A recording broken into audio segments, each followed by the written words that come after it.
Let's go. All right, welcome everyone. We are here to talk about the Authenticity with Alicia podcast, where we're exploring burnout, the pressures of society, and our quest for identity and authenticity. I'm Alicia, and today we are joined by Julie Holly, who we've already been kind of geeking out behind the scenes. I'm so excited to chat more with her. Thank you, Julie, for taking time out of your day and talking with us. I'm so excited. We've already been having a great time. And you and I, here we are. I mean, speaking of your topic, we're both like on vacation, but we're recording a podcast, both of us. Like that says we're doing what we love. Yes. And yes, so full disclosure, I mean, people in my audience know I tackle burnout and that, lots of just, we don't need to work all the time. But as we were talking about, when we like what we do, it doesn't feel like work. Like both of us had opportunities to like move things around today and we're like, no, this is really fun. And we're already like laughing, having a good time.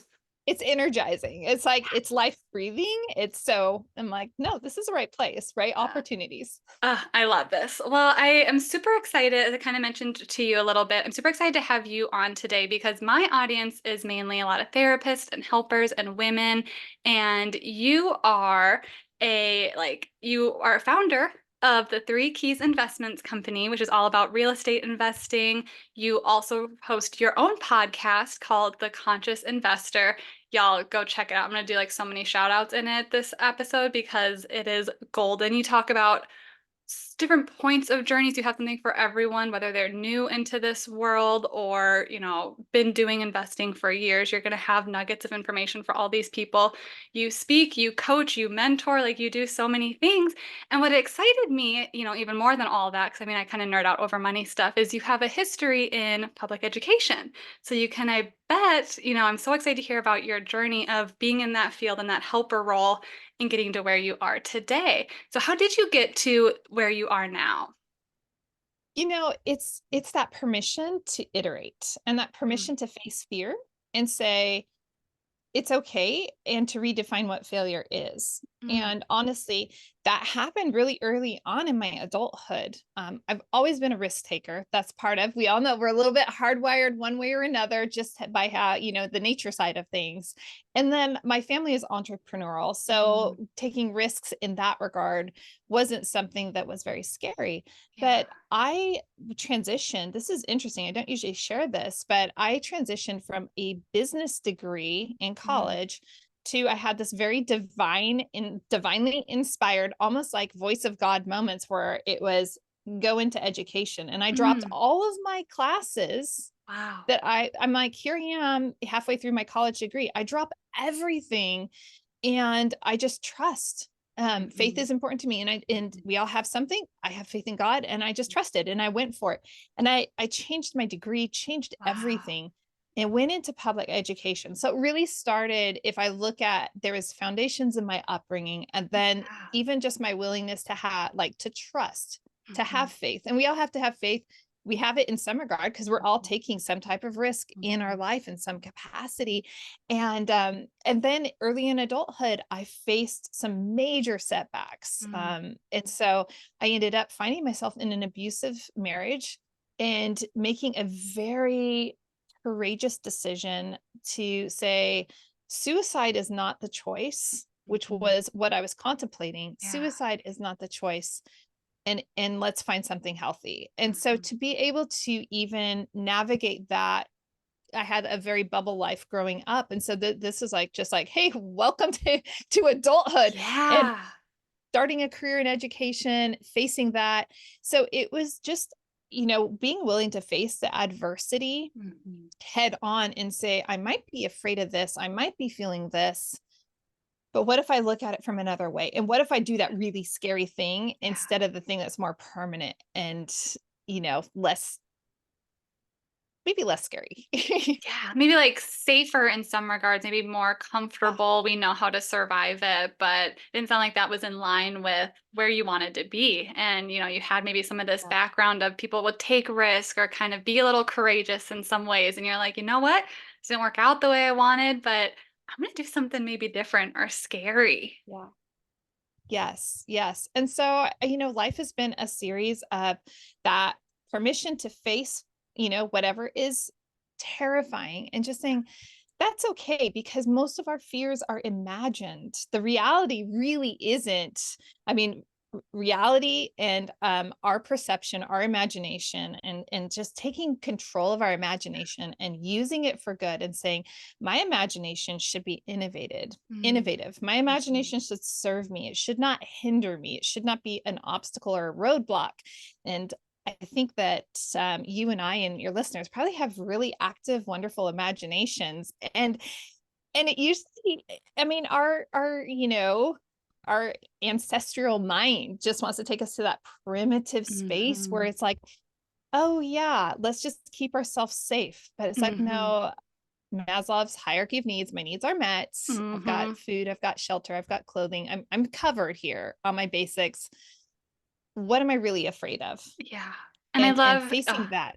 yes, and I love how you said, like, it's a simple question. It's not easy, but it's a simple question of like what could go right? I think our brains are so primed, and in the therapist world, we always talk about, we have this anxiety and all this worry and what could go wrong, and that's a lot of that fear-based stuff. And it's like, okay, well, what if we like what could go right? What would happen if I like jumped into this, did the scary thing, did the vulnerable thing, and embracing that imagination in a positive way and not as a limiting factor. Sounds like that's something that was really helpful in your journey. Massively helpful. And fear is something I wrestled with, and a lot Mm, of people wrestle with it in some capacity. For me, I felt like that was my Achilles heel, and that mm, is my default. In fact, even right now, as we're recording this, I've been having to really confront massive fears as I'm taking some very huge steps with yeah. my company.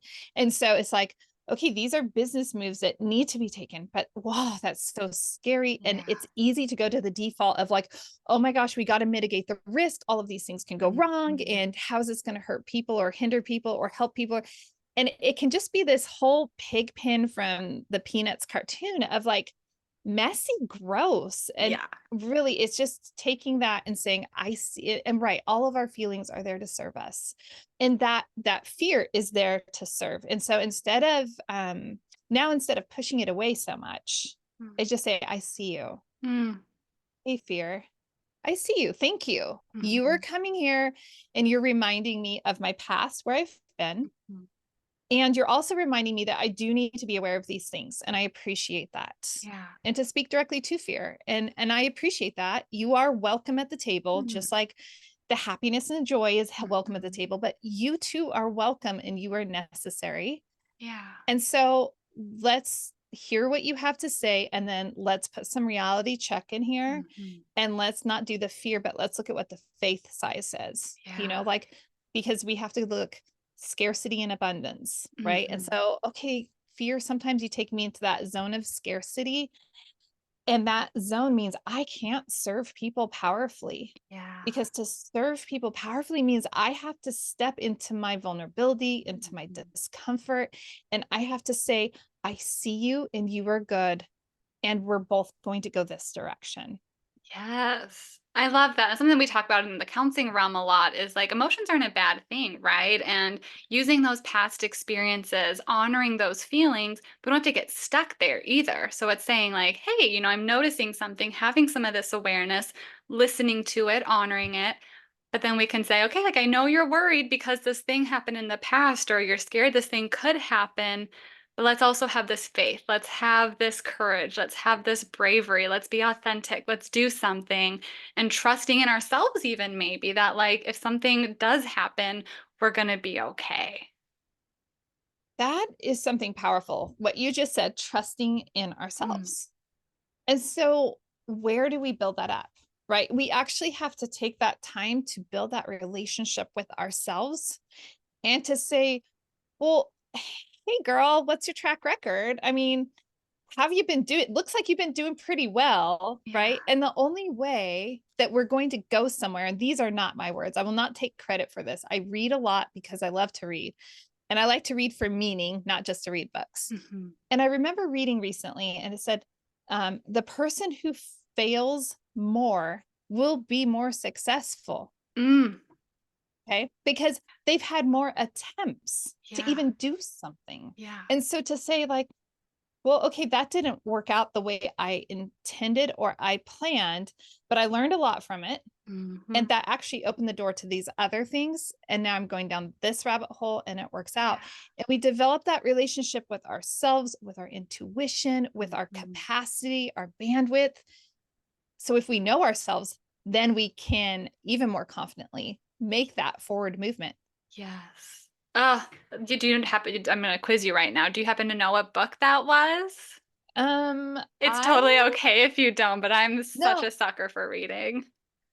yes, okay. I'm fairly confident that it was, and it's in my house right now because I'm still wrapping it up.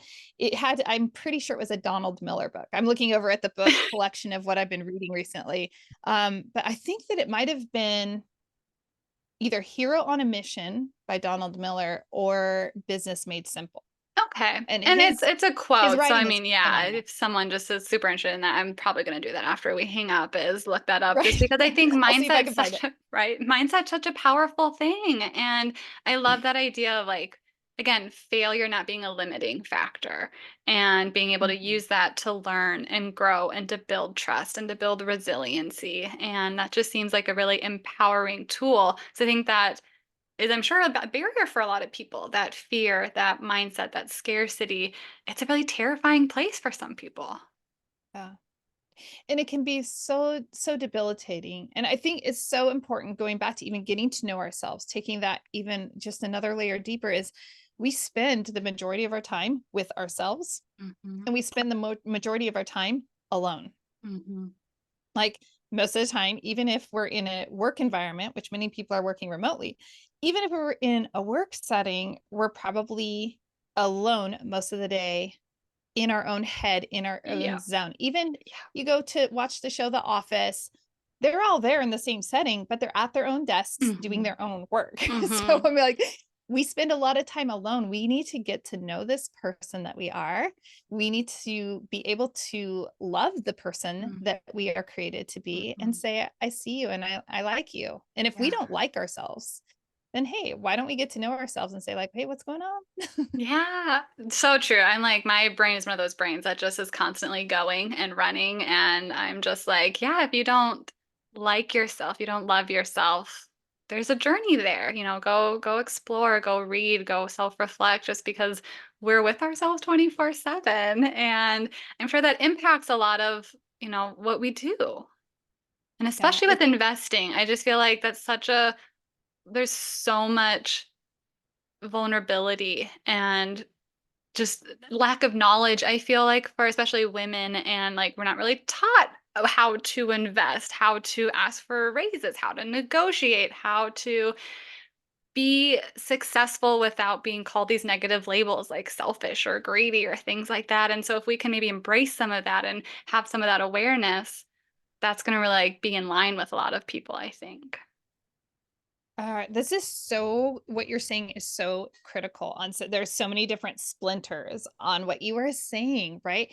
Because as you're to your point, most women, when it comes to money, most women relinquish, even if they're the breadwinner, most women will relinquish the and subordinate the Mm, money decision to, and this is not a knock, this is just a general observation, but they will subordinate that decision and defer it to the mhm, man that is mhm. closest to them. Even if they're not in a committed relationship, they will more than likely go to a man and Like say, call their what dad, their do brother, you think about this? something. Yeah. Yeah, they've got some male figure in their life that they go to instead of developing that Mhm. internal capacity to say, no, I understand the mechanics and how this works. And the reality is, it's not complicated. That's Yeah. what's so exciting about it, right?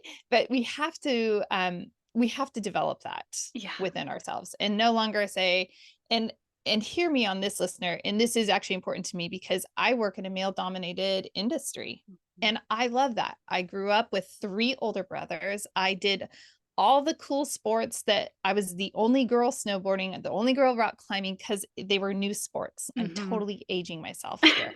That's fine.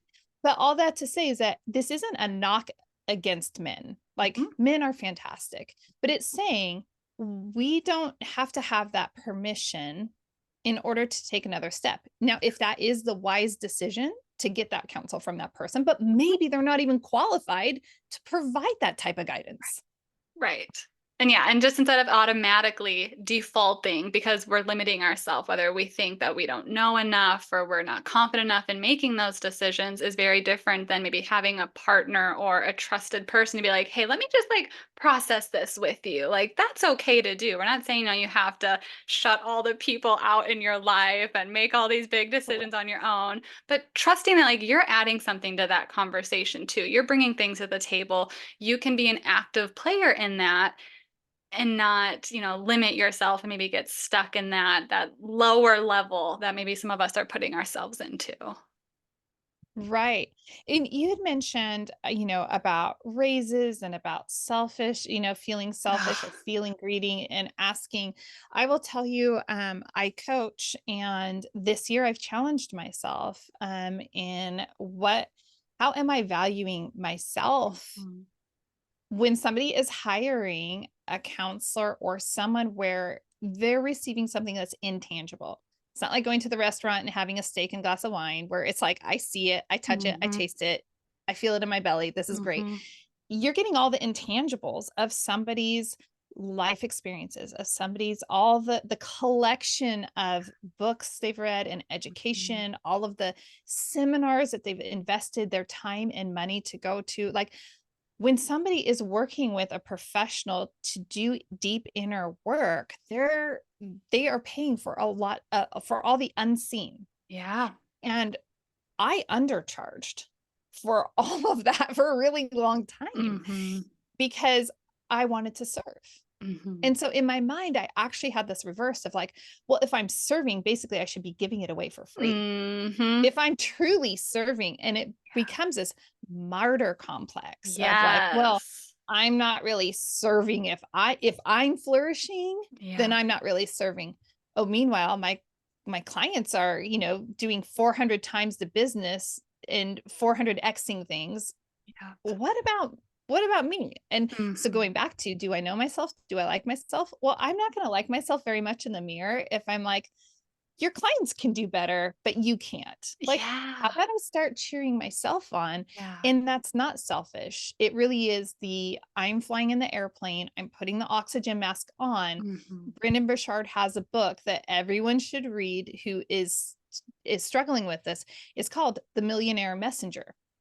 And it's how if you have a message, if you have something that you truly are passionate about and you believe in, you have to be able to financially sustain that message. Mhm. So we're actually debilitating and crippling our greater impact in the world when we refuse to elevate the business side of what we are doing and what we are creating.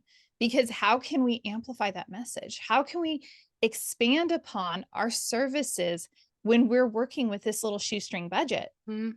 Mhm. And then we It's wonder why minimized. people get burned out, why people get resentful, why people quit their jobs, why people get depressed. It's just like this never-ending cycle. Yes. Well, Ah. and if we want to talk about burnout, I would say also with that burnout is that so often people are not not operating in their zone of genius. Mhm. They're trying to force themselves into another way of doing things. Mhm. Oh, well, in fact, this morning I have a monthly meeting I started almost 2 years ago now, and it's local entrepreneurial women. Mm. And we have a meeting once a month. And this one person made this massive pivot in her company this year. And I mean, completely, basically offloaded one company and is doing something completely day and night different. Wow. And she said, it feels so good. It Mhm. feels like I'm finally where I'm supposed to be. Right. Yes. And so instead of trying to fit ourselves into what we think we should and trying to please people Mhm. and act as a supporting or even an extra in someone else's script of life, play the star role of your Yeah. life. Understand what is working, what is fueling. Like you and I were both like, oh, yeah, cool. We get to record a podcast today. That's rad. Let's do that. It's energizing. It's Yeah. life breathing. Yeah. If you and I showed up to this right now and we are like, oh, crap, Mhm. why did I schedule that? And Uh, you might be like, oh my gosh, I can't even believe how did I not block that off of how did I let somebody slip through the cracks? Right. And we could have this, if we did mhm, that, our energy would show up so differently mhm. here. That's the energy that leads to burnout. Yep. And that's when we have to ignite our inner courage and say, wait, if this is not refueling me, if this is burning me out and I am not finding joy in this, and I need to pivot. I need to go deeper into that. That Mhm. is that's the red lights flashing at me saying warning, warning, and I need to be perceptive of that. And when Yeah. we are, maybe it's just a little tweak. Maybe it's not, oh, I need to do 180 and ditch this altogether. Mm. Maybe it's just a little, oh, I just had this mindset shift. And why was I thinking in that fear-based space? Yeah. Or why was I coming at it from this perspective? Yeah. I will say, like, if life is a disco ball, which life should be a disco ball, it's pretty fun. We're all Heck disco yeah. balls. And we all have these different facets, right? The disco ball has all those different, like, okay, hey, if you're frustrated, if you're feeling burnt out, just start looking at this disco ball and try a different vantage point. Look at it from a different way. And if you're still finding the same frustration and that same unsettlingness, okay, go deeper and Yeah. pull the curtains apart and do some open heart surgery or whatever you need to do. But maybe that shift in perspective just reveals to you, like, oh, there was a smudge on that little piece, Mhm. that little facet. I just need to clean it off. I get Yeah. it now. We're good. I'm obsessed with that metaphor. That is genius and also like Yeah. so fun because yeah, like you can't be sad thinking of a disco ball, but then it really is because it's like a lot of times, we hear mindset and it's not a knock, but sometimes it can be a buzzword. It's like, okay, well, cool, like what Yeah. does that mean? And so to say like, okay, well, think of a disco ball and how there's all these different, pieces and mirrors and reflections. Now, if something's, smudged or a little off, like imagine it in your head, think about it, look at it from a different angle, and that can be a mindset shift. Like then there you have it. You can see something clearly or different and then that can then be that momentum to drive you to maybe doing that different thing, whether it's 180 degrees or just a small little change. Small changes can have a big impact too. Yeah. And when we think about mindset, we can also think that if we the basis, right? Mindset is simply our thinking about something. Mhm. So it's really a simple concept. We're Mhm. just how we're thinking about it. And so we could even say, what am I thinking about this? How am I thinking Yes. about this? Yeah. But it's identifying as we're looking at our disco ball of Mhm. life, which I've loved this analogy. I used it with a coaching client and I've never gone away from it because it No, it's works. my It makes favorite. It so really much sense. does. But when we think about this, we can also evaluate if where we're at as our, rocket ships. And that's another analogy that I appreciate that's been helpful for me is I can identify if I'm fueling up and getting ready to launch into the atmosphere, right? It's Yeah. like I'm ingesting and putting all this information in. And sometimes it can feel like I'm just becoming a hoarder. Oh my gosh, I'm reading all these books. I'm Mm. watching these webinars. I'm doing all of this. No, I'm collecting and gathering the Mm. information that I need so that I'm ready for the trip and I'm prepared. And then when we are launching, we're going to drop that. We're going to drop all of that. It's going to empty out. We're going to Mm. run out.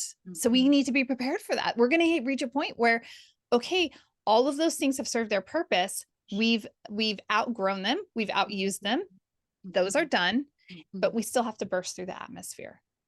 And when we're going through the atmosphere, that is the point of impact where we have the most tremendous pressure and heat on Mm. us. And it's Mhm.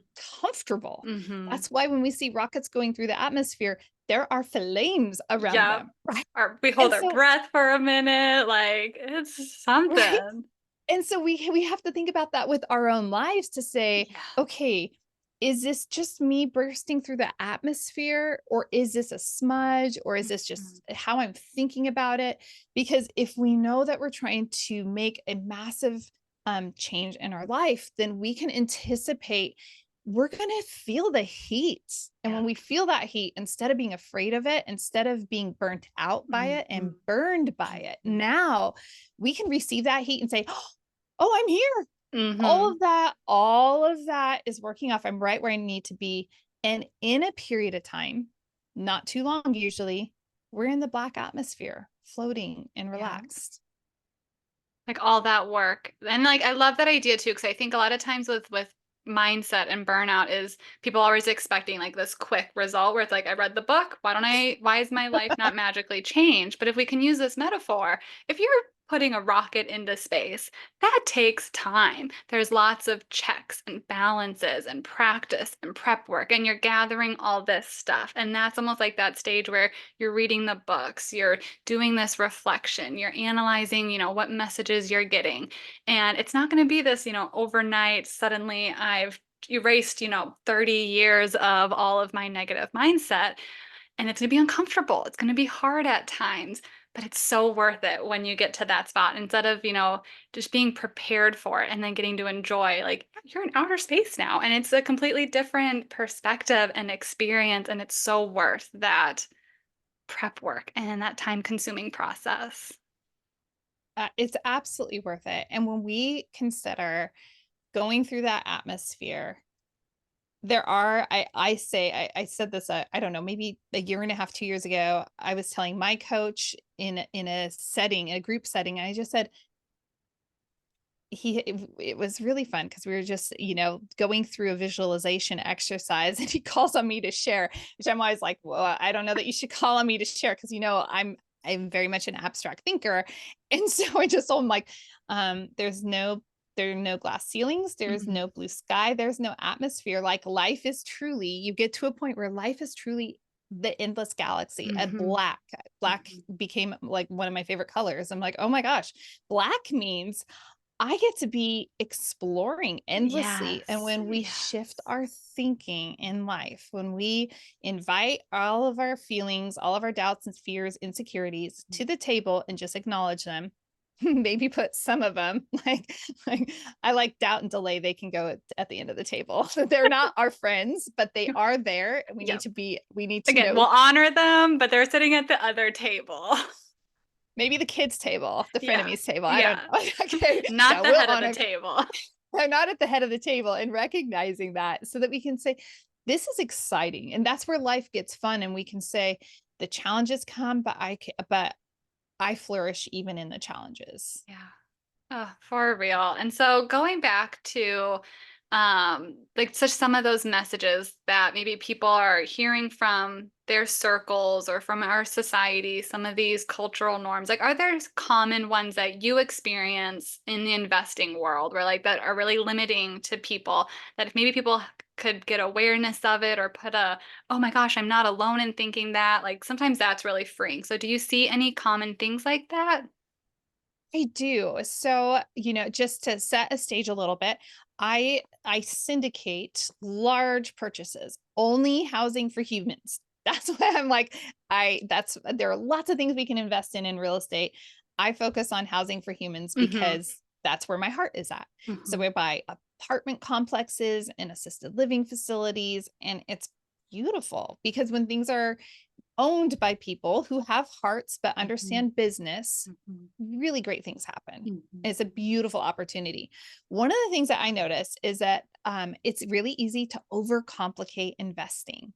And it's Mm. like, it's really not complicated. Yeah. It's understanding that we have a tendency to think, and it's also a protective mechanism to think Mhm. like, oh, it's too complicated. I can't do it. And that Mhm. automatically makes us feel better about ourselves. Like, oh no, I don't have to do it. No, it's Mhm. not for me. Right. But really, truly, we need to be good stewards of our resources, especially as people in a first world country.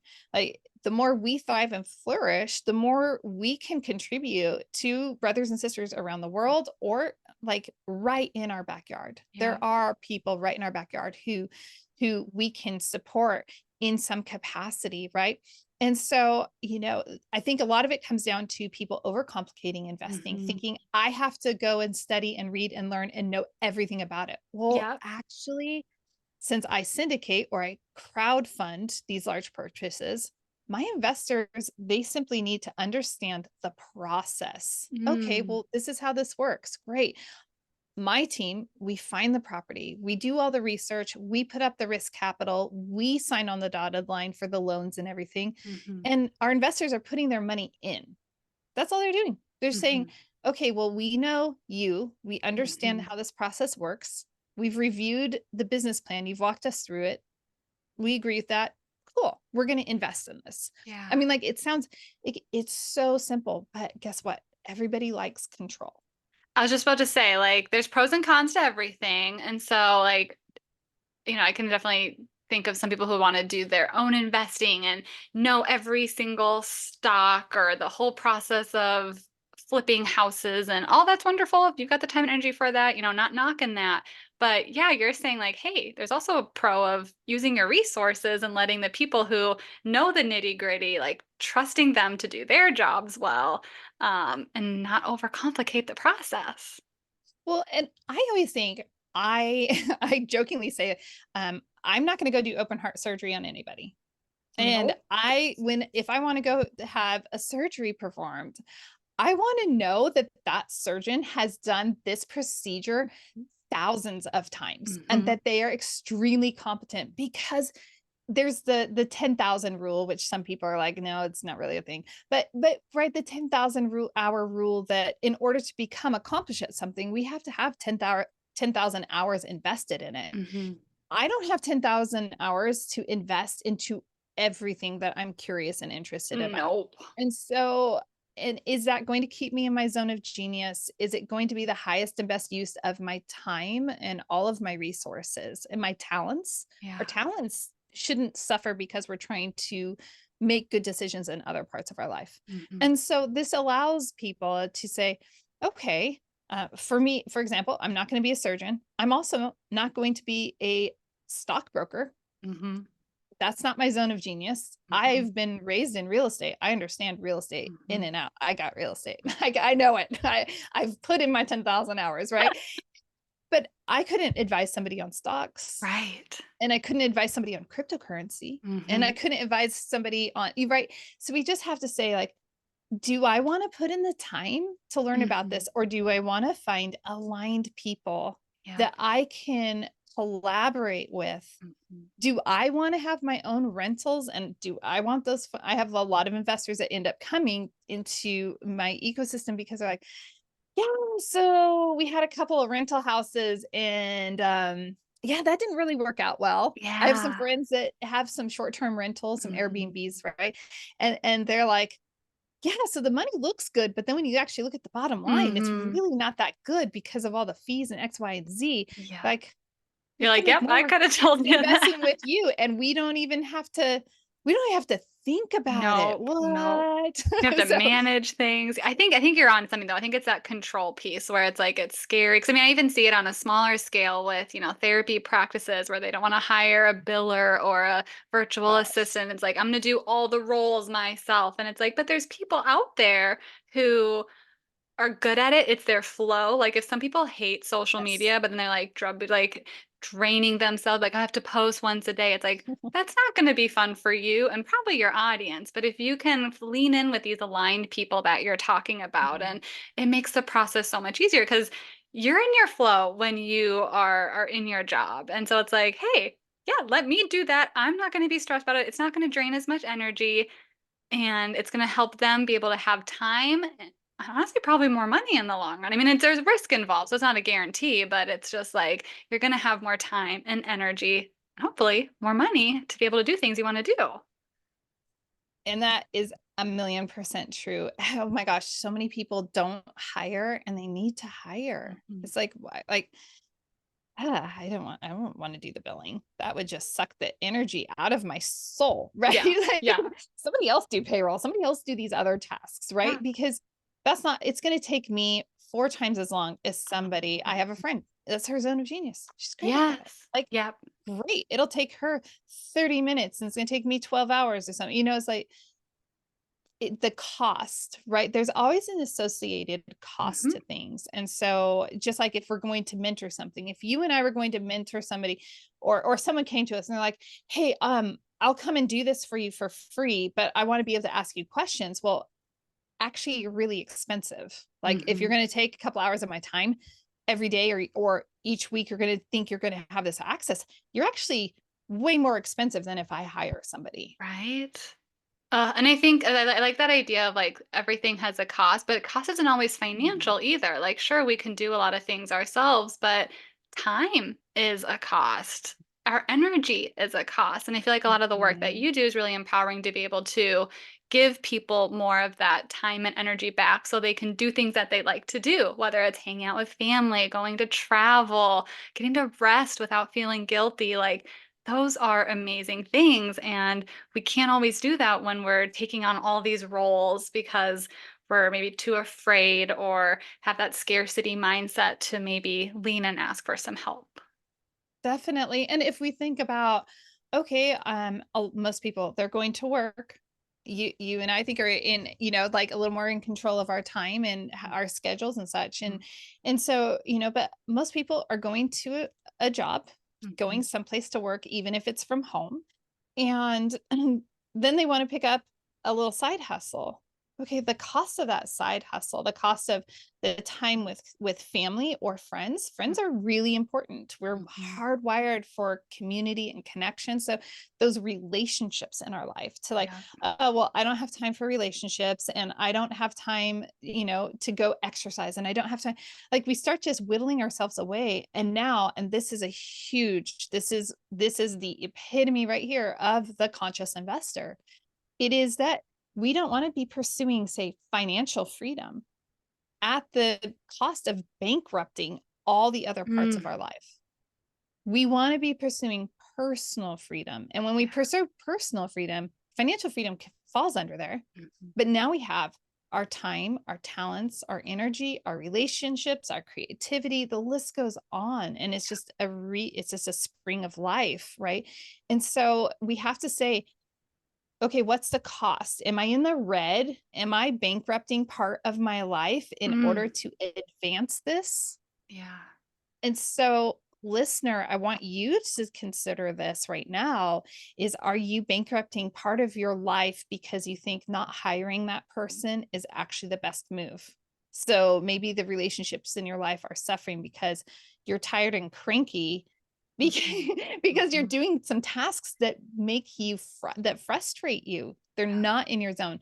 And sure, we can do those things for a period of time. Mhm. Those are, I call them bridges in life. Sometimes we have to bridge something together, Mhm. but that shouldn't be forever. That shouldn't be a permanent Yes. state.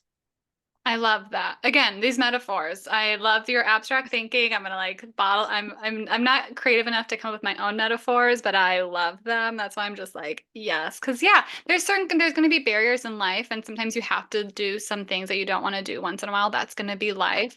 But I think the long-term goal, I like that perspective of like, okay, if you're doing something now, can you be working towards getting some of this freedom, this time, this flexibility, leaning into those things that are important in your life. And yeah, that bankruptcy, like, are these other areas in your life red or bankrupt? I think that's an easy way that people can kind of compare something. 'Cause I think a lot of people have that language for a budget, right? You're like, hey, I can look at my Yeah. bank account and I can see if I've got a positive number, if I've got a low number or a negative Mhm. number. But we have that with our relationships, with our friendships, with our hobbies, with our values, with our faith, with any to insert whatever label you have, you can do a little check-in. It's so important. So this last year, I got schooled in this because I'm an avid mountain biker and I let my business, I had a huge deal on the table and lots of things taking place and I allowed that to consume me and I allowed myself to make an excuse and I did not mountain bike the way I did. Our Mm, hobbies are rejuvenating parts of our life and they are imperative. And yeah. so we need to be taking time for those hobbies. For me, and everyone can identify, if you give a moment, you think, what brings me joy? Mm, When I go out on a mountain bike, my hyperactive imagination has to focus. And so I'm going to get seriously injured if yeah, I'm not paying attention. And yeah. so all of my focus is there. And my brain comes to this resting point and I'm able to just regain that perspective. Mm, The disco ball looks a lot brighter and mhm, cheerier after mountain biking because I've released everything else So if we had our computers open and our brain is our computer and we have all these tabs that open, it's kind of like just hitting that whole like control Q and just quitting all the applications Oh, and yes. shutting everything down and allowing us to just be Mm, and finding something. And that's what I believe hobbies allow us to do. mhm. They allow us to be.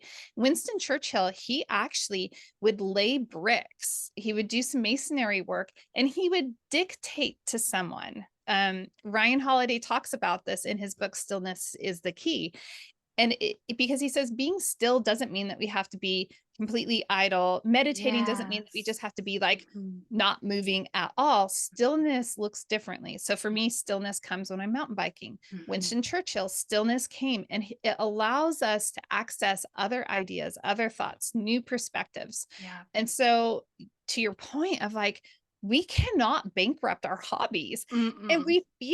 we've told ourselves this story that, oh, our hobbies, those are extracurricular, right? Because Mhm, in school, in America, in school, mhm. we're taught that art and any of the arts, right? Except for English, with the like the other arts, those are extracurriculars. Those Yep, are special classes that you get to yep. do. And we carry that into our adulthood and we think, Mhm. oh my gosh, this is just something extra. This is special. I have to earn it. I Yes. have to earn my play. No, you Yeah. need your play. You need your sandbox Mhm. as an adult more than you needed it as a child. 1000%. Oh my gosh. No, I know just from my own personal experience, like I'll be working all day. And if I don't take like a midday walk, even if it's just around the block, Yes. like a task takes me so much longer. But if I literally just go outside, even like guys, it can be literally around a short block. If it's longer, that's wonderful. I come back and I'm like, oh, I can think a lot clearer. Like, oh, I'm actually like excited to finish this task. Oh, I can knock this out in like 5 minutes now. And like our brains and our bodies need that so much. And yeah, I think you're spot on. I think people have this mentality that we have to earn it, that we don't deserve rest, that it's lazy or we're not doing anything. And it's the opposite. Like we end up actually filling our cup. We're embracing all these different aspects of ourselves, and it actually helps us be productive in our job and being able to be in that flow state. And I think you use the word like being in our genius brain, where we're getting to like just do what Mhm. we can do best and not getting as drained. So I love that. Yeah. Yeah. So important. And that idea of laziness and the Oh, idea it's starting to shift a little bit, but and then you think about the hustle culture that is mhm, also shifting finally, mhm, right? But we just seem that we have to be go go go go going, and I, I'm learning how to release and how mhm. to niche down and how to say I can do this, but kind of going back to investing, sure, I could go and I could invest in stocks. Is Mhm. that the highest and best use? And am I going to get the results that I truly desire?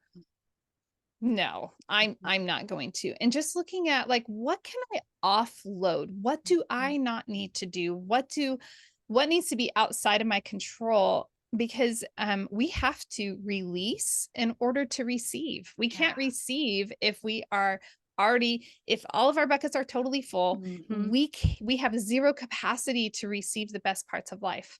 And so if we just simply say, you know what, I can close that tab, I can offload this. I I have at least, this is not, now I'm not even going to caveat this. I'm going to say I have at least one genius $1 million idea every single day. Yeah. I had one this morning. I'm like, wow, there's a whole product line right there. It would be amazing. And then I said, and I release it Yeah. because I can't do everything. And Yep. recognizing me and you and listener, you too, Mhm. like us saying, those are really good ideas. It doesn't Mhm. make it a bad idea. It doesn't make it a bad option. However, that's not mine. That's Yep. somebody else's to do. Yep. And that's okay. And Yep. I'm going to really flourish and thrive with this. Yeah, I couldn't agree more. It's like we don't have to do all the things. I'm a newer entrepreneur in the last few years, and it's kind of like I always say it's exciting, but also like kind of overwhelming because the possibilities are endless. And it's like, well, just because the possibilities are endless doesn't mean we have to do all the things. And so being Yes. able to slow that down and really like again, I think it just comes back to being in tune with really what your values are and where you're going to thrive the best is being able to think, sure, I could do this wonderful idea, but do I need to? Is that what's going to be the most joy for me? Is that going to help me maybe take other things off of my plate to be able to do things? And, for you, your example this morning, you're like, it's cool, but I don't need to do it. And giving yourself that permission to be able to just like do what you genuinely want to do. I think that's Mhm. amazing. Yeah, Ugh. imperative. Well, this has been so fun. I'm sure we could probably talk for like hours on so many different topics. And I just want to thank you for taking time out of your day. You guys really need to go check out her website. She's got her own podcast, even. It's The Conscious Investor. I'm going to post the links to that. I'm going to post her links to her websites, her socials. So much goodness. I was creeping on the website today, and there's even like some like free resources. So just like go check it out and just start the process of this mindset, this journey, because it's just we're going back to that metaphor of the rocket ship. You're learning, you're growing. Read the books that she's mentioned today. I feel like I'm going to go to Amazon and go order some books after this. But no, thank you so much. This has been wonderful. I do like to end it with the same question for everyone. How are you practicing or working on being authentic this week? Ooh, I love that.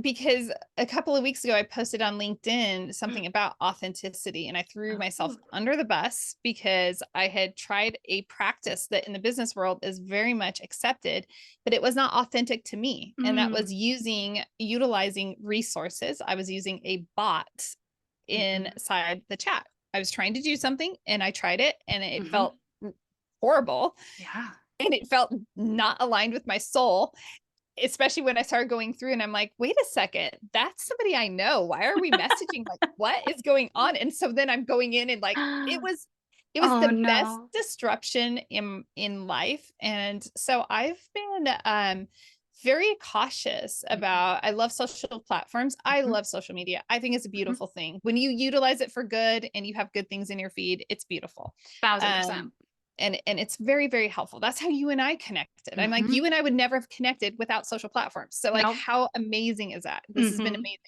But to answer your question, I'm really focusing on being present Mm. and allowing myself to have my voice. Mhm. So just a few minutes ago, I didn't give a little asterisk like I normally would have. I'll share it now just so everybody knows before and after, right? The authentic self, I led into what I want my authenticity to be, right? So we Mhm. don't have to we are who we are right Mhm. now, but we can future cast, have Mhm. that foresight to say no, but this is who I'm growing into. Mhm. And that person I'm growing into doesn't have to say, I'm not a narcissist, I'm not this, I'm not that. I don't have Mhm. to give any of those disclaimers. Yep.